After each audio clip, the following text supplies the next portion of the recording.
Or the camera, it's probably best to look at me really, you know. I might sort of edge you on a little bit, otherwise I'll just let you speak as long as you like, sort of thing, yeah.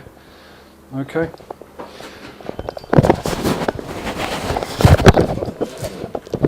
Go down here. There. Just that down. Okay, thank you. Okay, Larry. Can you speak romantically, poetically, about your love and passion for the Mersey River and its past and future? Well, romantically, you mean the way it looks to me as a tugboatman, of a night time or of a day, or? Did it set you up with a family, the river? Oh, of course, yeah. I mean, I've made a good living out the river. Yeah. I've been on the tugs like for 49 years now. Yeah. The money's been good, it still is good. Yeah. I've been able to live well, so I've done well from this job and from this river. Yeah. Did it sort of, is it in your blood sort of thing? Yeah? Well, my father went away to sea, and my grandfather was lost at sea at a very early age. He was only in his 20s. He was on a passenger line, and he was sent out to make sure the lifeboats didn't break adrift, or so I think something had broke adrift, and he went out to get it fast again, and two of them were lost over the side, two local lads from Bootle, and he died in a very early age, and they turned the ship round, but it was shark infested waters, and he never found him again. And my dad was at sea, so I went to school on the Dock Road here, and I always wanted to be at sea. And as it got closer to going, I was told that if I got on the tugs, that I wouldn't have to go to a sea school. I could just go straight to sea after about 6 months. So that's what I'd done. And then in 6 months, I went to an office in town, and they said they'd take me on for 6 weeks holiday period. And the 6 weeks went into 49 years, because I was caught, and then you start thinking, well, do you want to go away to sea, you know? A lot of my mates did, and I think they'd like to be here now, because they're not at sea. Well, there's no seafarers left now, is there? There's not at all left. They're all, the Merchant Navy's gone, it's finished. So I'm glad I made the decision to come on the tugs. And looking back now, there's nothing that'd change, ever. I mean, if I was coming out the school gates now, leaving school, I'd still want to do this. So it's been good, no regrets at all. I've seen a lot of things. You know, I've seen the river at its best, at its worst, and the weather it can throw up, and the winds, and the fog we've just experienced this week. You know, I haven't seen that for quite a while. That can be quite frightening, the fog. Although we've got all the modern navigational aids, at the end of the day they are only aids. You know, you can still make mistakes if you're not careful. And the wind, the ships still dock, and these 45, 50 knot winds, they still try and get in. So it's a big effort to get them in without actually doing damage or breaking your tow ropes, or, you know, there's a lot of things to consider. And all this goes on in the early hours of the morning, 3 in the morning, 4 in the morning, when everybody's asleep. You know, people see the boat now and they think, oh, it's a soft job you've got, but believe me, you come down the early hours of the morning, 45 knot winds, and it's a totally different job. You happy with that? Do you want to speak some more? Or? No, do you want to stop for a bit, or is it? I'm just going to see if it's lined up See there. if it's coming through, all right. Looks alright, yeah, it looks alright. Is that still going now, is it? Yeah, it's still running. Can you?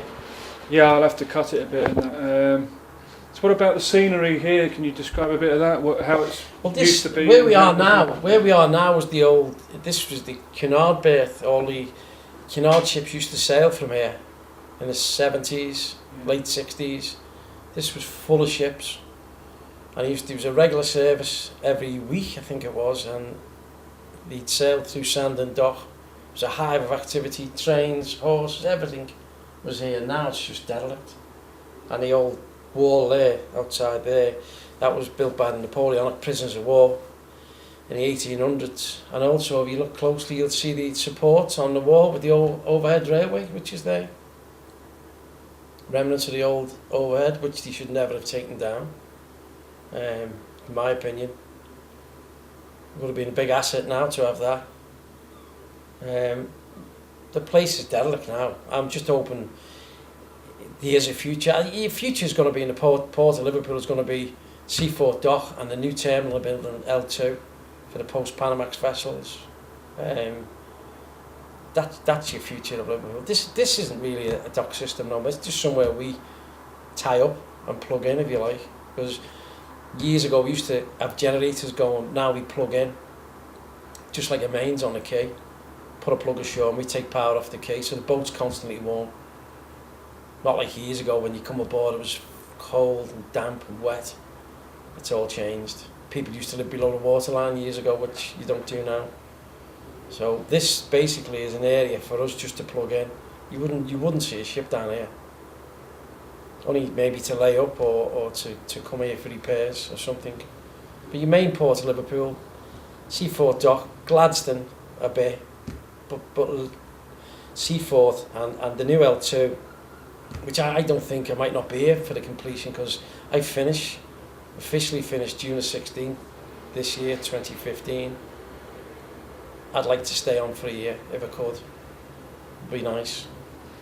But whether the completion of the L2 site then, I don't know. We'll see. But I'd like to do a couple of ships there before I go. Yeah. It's the company. It just does towing now. Ships towing only, port towing. But many years ago when we were the old Alexander Towing Company, we were worldwide. We used to take barges, Africa, France, Germany. I wasn't on one, but there's been trips to America, Texas. They were quite respected worldwide, the old Alexander Towing Company. And then they were taken over by an Australian company. Since then, it seems to have declined a lot. I mean, when I started, there was 34, 35 tugs. And tugs were down the South End docks and you never seen them for weeks on end. And there was tugs down the North End docks, there was tugs in Birkenhead. And there was men you wouldn't see for 6, 8, 10 weeks because they were all in different areas. And we had 8 men. Some of the tugs had 8 men. I was on a crew of 8. I was a boy on a crew of 8. And then slowly went to 7 and then 6. And over the years it became 5 men. And then 4. And as the tugs developed more modern, it became 3. So at this moment it's 3 now. It's a skipper, chief engineer and a mate. Not a lot, but that's what it's down to now. It's all automated. They have like what they call UMS engine rooms, which is unmanned machinery space. So they set it all up, close the door and come up to the wheelhouse with me, and it's that computer over there tells you everything. This particular boat, if one generator fails, another will automatically kick in via the computer, which is, when you think about how it used to be, I mean, some of the old skippers now, you wouldn't believe what's happened, the way it's just changed in the boat itself. Boats are much easier to work, much more advanced, but much more complicated, but much easier to work when you learn them, which is, the hardest bit is learning them. But still in all, I wish I was starting again, personally. I never got a skipper's job till I was 50. Average age is 49 or 50. That's probably the longest apprenticeship that I know of. But it's not like that now. Years ago it was seniority. You had to wait for men to either leave, which they never left, or unfortunately pass away. So the average age for the skippers since I've been here is 48, 49 if you were lucky. But I've been skipper now for 15 years. I'd like to have been skipper earlier. It would have been nice, but it wasn't to be. But that system's died now, seniority.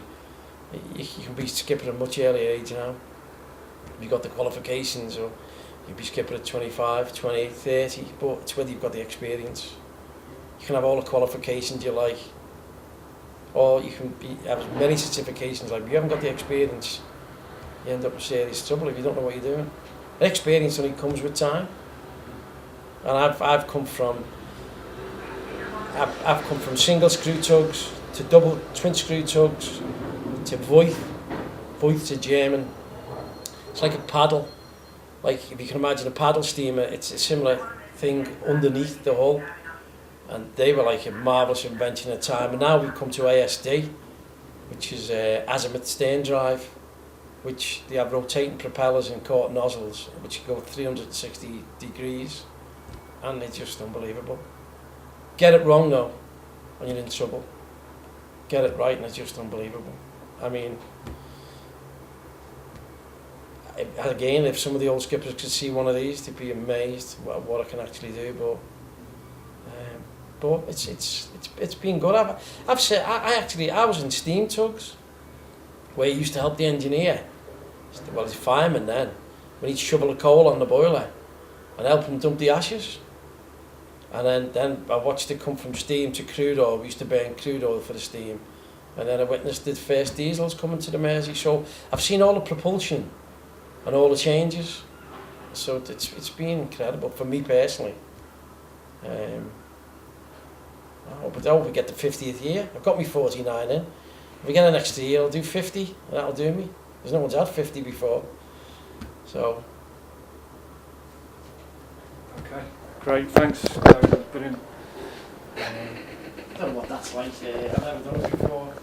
I might not use